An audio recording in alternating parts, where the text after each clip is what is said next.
Session پر موجود معززین عزیز طلبا اور ریسرچ اسکالرس، سب سے پہلے میں صدر شعبہ اردو ملزمہ ڈاکٹر اختر سلطانہ صاحبہ اور شعبہ اردو تلنگانہ یونیورسٹی کو مبارکباد پیش کرتا ہوں، شکریہ ادا کرتا ہوں کہ اس سیمینار میں مجھے مطالعہ پڑھنے کا موقع دیا گیا۔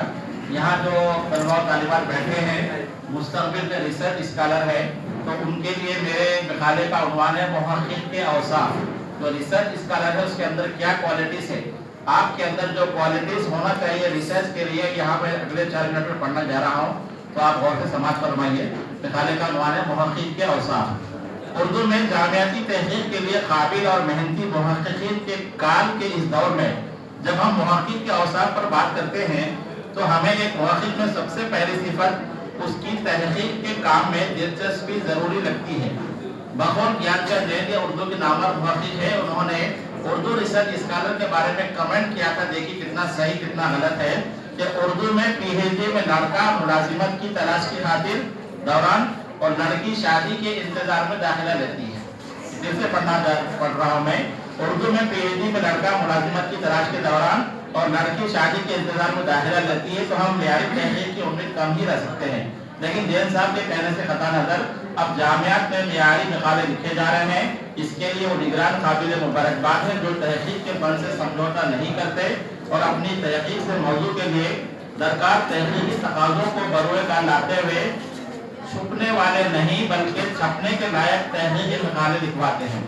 جہاں تک محقق میں تحقیق کے کام سے دلچسپی کی بات ہے، اب اردو کے شعبہ جات میں فن تحقیق سے دلچسپی رکھنے والے اچھے طلبا داخلہ لے رہے ہیں اور حیدرآباد کی مرکزی جامعات کے علاوہ اضلاع میں تلنگانہ یونیورسٹی اور شاتاواہنا یونیورسٹی وغیرہ میں معیاری تحقیقی کام ہو رہا ہے۔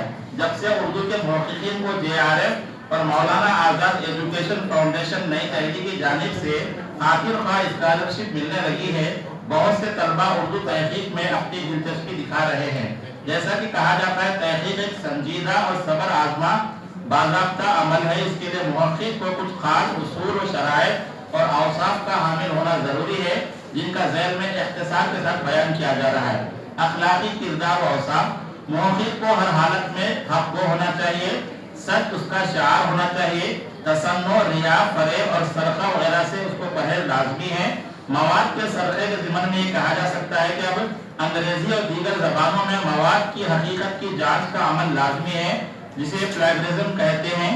اردو میں اس کا انتظار ہے جب سہولت آ جائے تو ایک تحقیقی مقالے کے سارے مواد کی اس کے ذریعے جانچ کی جاتی ہے اور سرقے کے مواد کا پتہ چلا لیا جاتا ہے، یعنی ایسا مواد جو بغیر کسی حوالے کے شامل ہی مقالہ کیا گیا ہو اس کی نشاندہی ہو جاتی ہے۔ اس طرح محققین اصل کام کی جانب راغب ہوں گے اور ان کی تحقیق معیاری کہلائے گی۔